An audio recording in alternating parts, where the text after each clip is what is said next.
Tahukah kamu bahwa ada masa dalam sejarah ketika segenggam pala bisa lebih mahal daripada emas?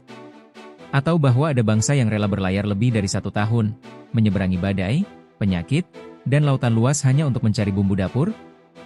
Dan yang lebih mengejutkan lagi, sebagian besar rempah paling berharga di dunia pada masa itu hanya tumbuh di satu tempat di bumi. Tempat itu adalah Nusantara, wilayah yang sekarang kita kenal sebagai Indonesia. Fakta sejarah menunjukkan bahwa sejak ratusan tahun lalu, banyak bangsa datang ke wilayah ini. Ada yang datang sebagai pedagang. Ada yang datang sebagai penjelajah.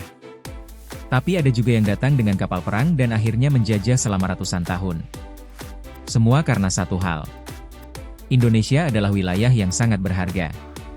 Mulai dari rempah-rempah yang dulu lebih mahal dari emas, letaknya yang berada di jalur perdagangan dunia, hingga kekayaan alam yang melimpah. Tidak heran jika sejak zaman dahulu Nusantara menjadi incaran banyak bangsa. Pertanyaannya adalah, mengapa Indonesia begitu diperebutkan sejak dulu? Apa sebenarnya yang membuat wilayah ini begitu penting bagi dunia? Dan bagaimana sebuah kepulauan di Asia Tenggara bisa menjadi pusat perhatian bangsa-bangsa besar dari berbagai penjuru bumi? Dalam video ini, kita akan membahas kisah menarik tentang mengapa Indonesia menjadi wilayah yang sangat diperebutkan sepanjang sejarah. Dan percayalah, cerita di baliknya jauh lebih menarik daripada yang kita pelajari di buku sejarah. Karena semuanya bermula dari sesuatu yang sangat sederhana. Bumbu dapur. Surga rempah dunia. Sebelum kita masuk lebih jauh, kita perlu memahami satu hal penting. Dunia zaman dulu sangat berbeda dengan dunia sekarang. Hari ini kita punya kulkas.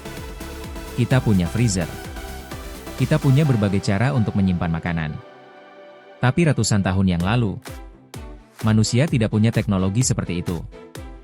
Jika mereka menyimpan daging terlalu lama, daging itu akan membusuk. Dan kalau sudah membusuk, baunya luar biasa. Tidak perlu dijelaskan lagi. Solusi yang digunakan orang zaman dulu adalah rempah-rempah. Rempah tidak hanya memberi rasa pada makanan. Rempah juga bisa mengawetkan makanan, menghilangkan bau daging, digunakan sebagai obat, bahkan digunakan sebagai parfum. Masalahnya adalah, rempah-rempah sangat langka. Dan sebagian besar rempah terbaik di dunia hanya tumbuh di wilayah tertentu. Terutama di daerah yang sekarang kita kenal sebagai Maluku, yang dulu dikenal sebagai Kepulauan Rempah. Disinilah tumbuh dua rempah paling terkenal dalam sejarah dunia. Pala dan cengkeh. Pada masa itu, kedua rempah ini sangat berharga. Di Eropa, harga pala bisa mencapai berkali-kali lipat harga emas.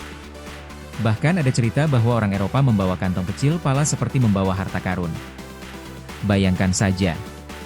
Hari ini kita membeli pala di pasar dengan harga murah. Tapi ratusan tahun lalu, pala bisa membuat seseorang menjadi kaya. Nusantara sudah ramai sebelum Eropa datang. Banyak orang berpikir bahwa Nusantara baru dikenal dunia setelah bangsa Eropa datang. Padahal kenyataannya tidak begitu. Jauh sebelum Portugis dan Belanda tiba, Nusantara sudah menjadi pusat perdagangan internasional. Pedagang dari berbagai wilayah datang ke sini. Misalnya pedagang dari India, Arab, Cina, Persia. Mereka datang menggunakan kapal besar dan berdagang dengan kerajaan-kerajaan di Nusantara. Rempah dari Maluku dibeli oleh pedagang lokal. Kemudian rempah itu dibawa ke berbagai pelabuhan besar di Asia.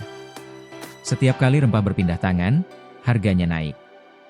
Seperti barang yang dijual lewat banyak perantara. Petani menjual dengan harga murah. Pedagang membeli dan menjual lagi dengan harga lebih tinggi.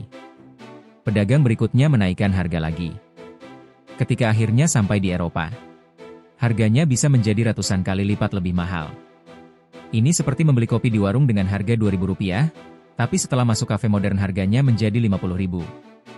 Bedanya, ini bukan kopi. Ini pala dan cengkeh. Bangsa Eropa mulai mencari Nusantara. Melihat betapa mahalnya rempah-rempah, bangsa Eropa mulai berpikir, kalau mereka bisa menemukan sumber asli rempah, mereka bisa mendapatkan keuntungan besar. Masalahnya adalah, orang Eropa pada masa itu tidak tahu persis di mana rempah tumbuh. Mereka hanya tahu bahwa rempah berasal dari wilayah timur yang jauh. Karena itu berbagai negara Eropa mulai melakukan ekspedisi laut. Ini adalah masa yang dikenal sebagai Age of Exploration atau zaman penjelajahan. Para penjelajah mencoba menemukan jalur laut menuju sumber rempah. Perjalanan ini sangat berbahaya. Mereka harus menghadapi badai, penyakit, kelaparan. Bahkan ada kapal yang tidak pernah kembali. Tapi karena keuntungan rempah sangat besar, banyak negara tetap mencoba. Portugis menemukan jalur rempah. Negara Eropa pertama yang berhasil sampai ke Nusantara adalah Portugis. Pada awal abad ke-16, Portugis berhasil menemukan jalur laut menuju Asia. Mereka kemudian tiba di Maluku sekitar tahun 1512. Ketika mereka melihat pohon pala dan cengkeh tumbuh di sana, mereka sangat terkejut. Bayangkan seseorang mencari sesuatu yang sangat mahal selama bertahun-tahun.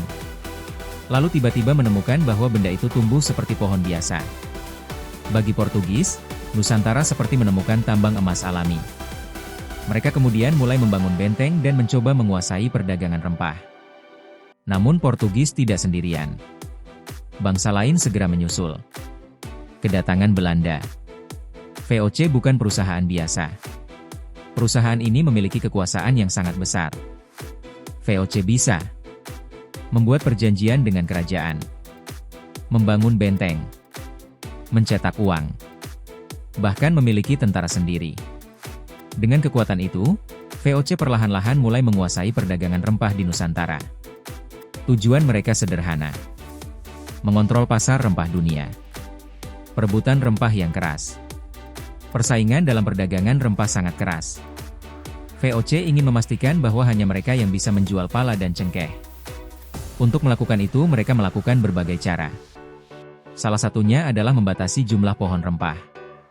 Jika ada petani yang menanam rempah tanpa izin, pohonnya bisa ditebang. Ada juga patroli laut yang disebut Hongi Top Ten, yang bertugas memastikan tidak ada perdagangan rempah ilegal. Jika dipikir-pikir sekarang, ini agak lucu. Karena semua konflik ini terjadi hanya karena bumbu dapur. Tapi pada masa itu, rempah adalah komoditas paling berharga di dunia. Letak strategis Nusantara. Selain rempah, ada alasan lain mengapa Nusantara sangat penting, yaitu letaknya yang strategis. Indonesia berada di antara dua samudra besar.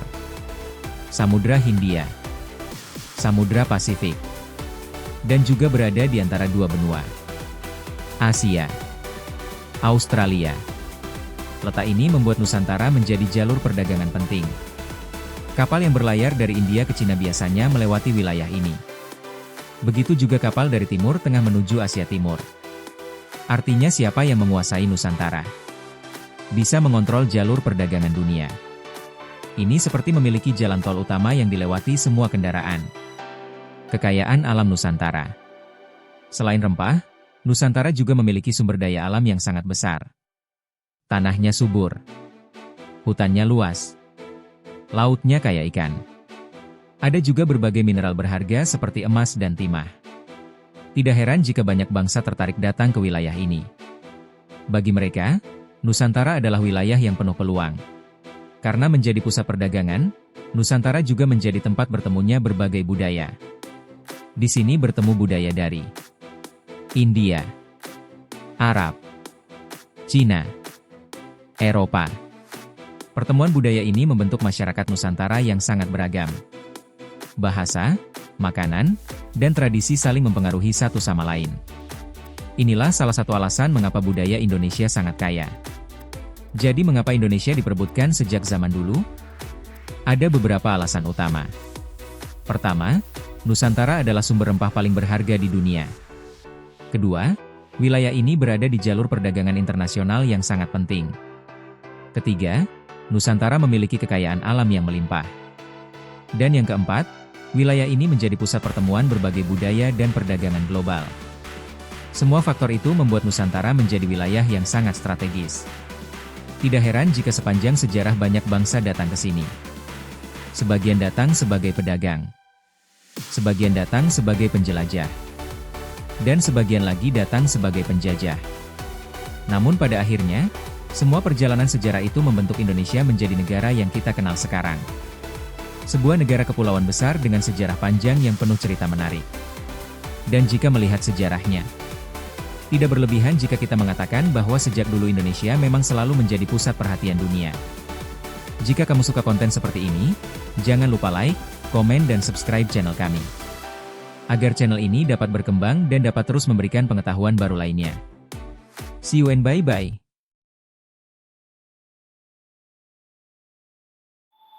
Mago.